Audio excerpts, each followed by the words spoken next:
Halo, perkenalkan nama saya Cecilia Ketona Temu, NIM 2023-83032, Program Studi Pendidikan Guru Sekolah Dasar. Teman-teman, jadi saya akan mempraktekkan cara permainan olahraga tradisional yaitu congklak. Jadi di sini kita switch dulu siapa yang menang, dia akan memulai permainan terlebih dahulu.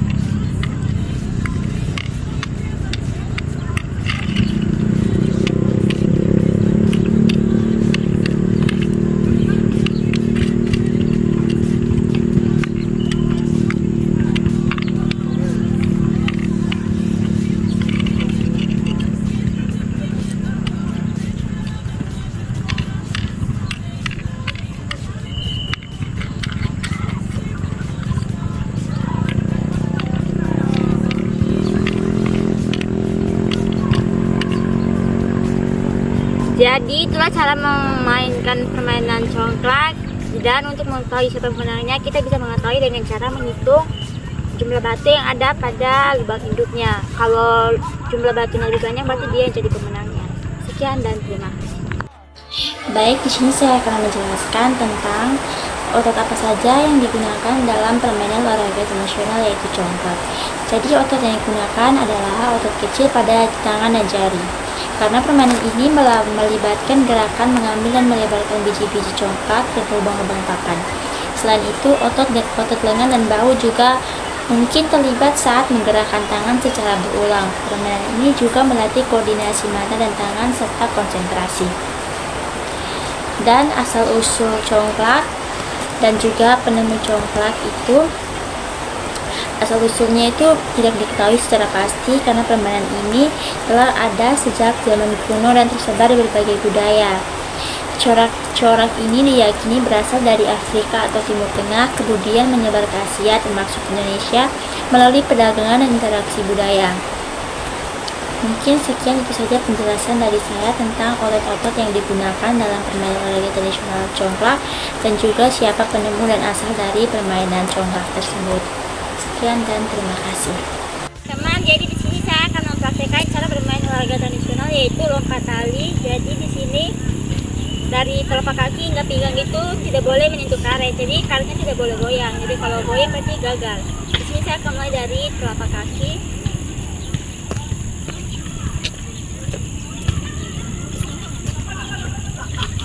Terus lutut.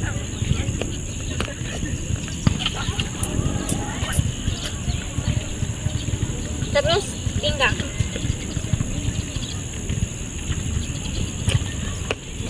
Jadi di sini karena saya lompatnya kena karet berarti saya dinyatakan gagal dan tidak bisa untuk melanjut ke tahap yang berikutnya.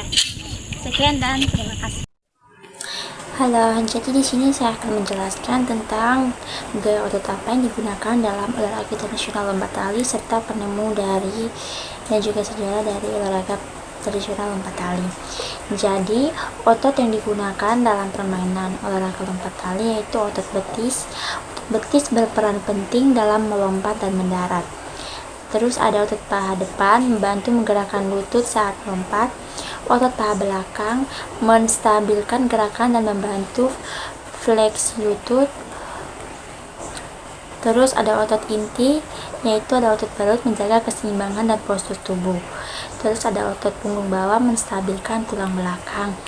Terus ada otot lengan dan bahu dan menggerakkan lengan saat memutar tali.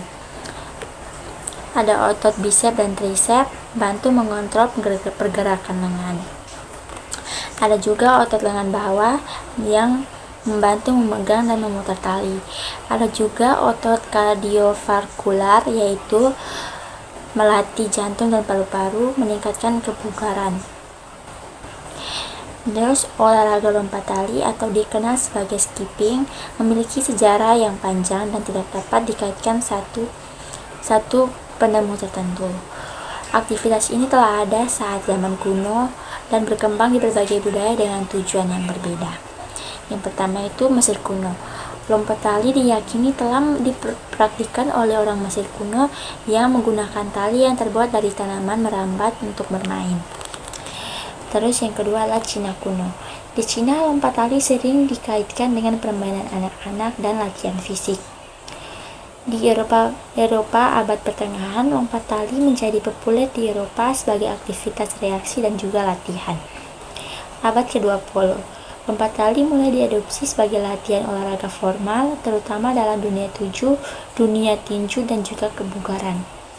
Mungkin itu saja sekian penjelasan dari saya terkait dengan gaya otot yang digunakan dalam olahraga tradisional lompat tali dan juga penemu dari olahraga tradisional lompat tali.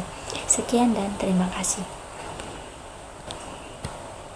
Teman-teman, di sini saya akan mempraktikkan cara bermain olahraga tradisional yaitu balap karung. Jadi di sini ada 3 orang, siapa yang sampai duluan meninggal di sini seperti dia yang jadi pemenangnya.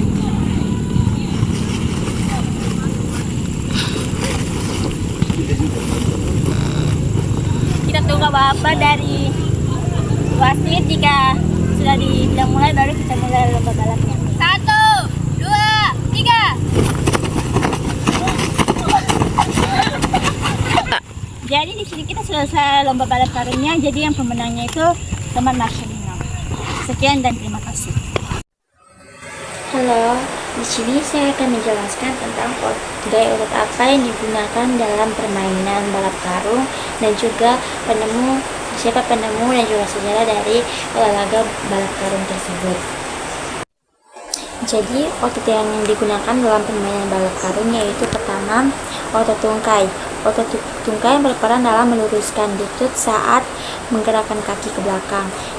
Dan juga ada otot betis yang digunakan untuk gerakan mendorong dan melompat. Terus ada lagi yaitu otot perut yang menstabilkan tubuh selama gerakan. Terus ada otot punggung bawah membantu menjaga keseimbangan postur. Terus ada otot pinggul yang berperan dalam menggerakkan dan melompat. Ada otot pinggul yang membantu mengangkat kaki saat melompat. Ada otot lengan dan bahu yang digunakan untuk memegang dan mengontrol karung. Ada otot lengan untuk membantu menjaga keseimbangan dan stabilitas. Terus untuk penemu dan sejarah dari olahraga tradisional lompat karung yaitu tidak ada catatan pasti mengenai siapa penemu permainan balap karung. Permainan ini dianggap sebagai bagian dari tradisi rakyat dan sering dikaitkan dengan kegiatan festival atau perayaan di berbagai budaya, terutama di negara Indonesia. Balap karung biasanya dimainkan dalam acara seperti peringatan Hari Kemerdekaan 17 Agustus atau festival lainnya.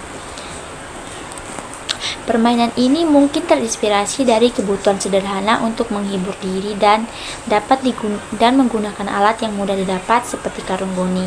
Karena sifatnya yang tradisional dan populer di kalangan masyarakat, asal-usulnya tidak tercatat secara resmi, melainkan berkembang secara alami sebagai bagian dari budaya lokal. Mungkin itu saja dari saya terkait dengan otot-otot yang digunakan dalam permainan olahraga tradisional balap karung dan juga siapa penemu dan juga asal-usul dari olahraga tradisional balap karung. Sekian dan terima kasih.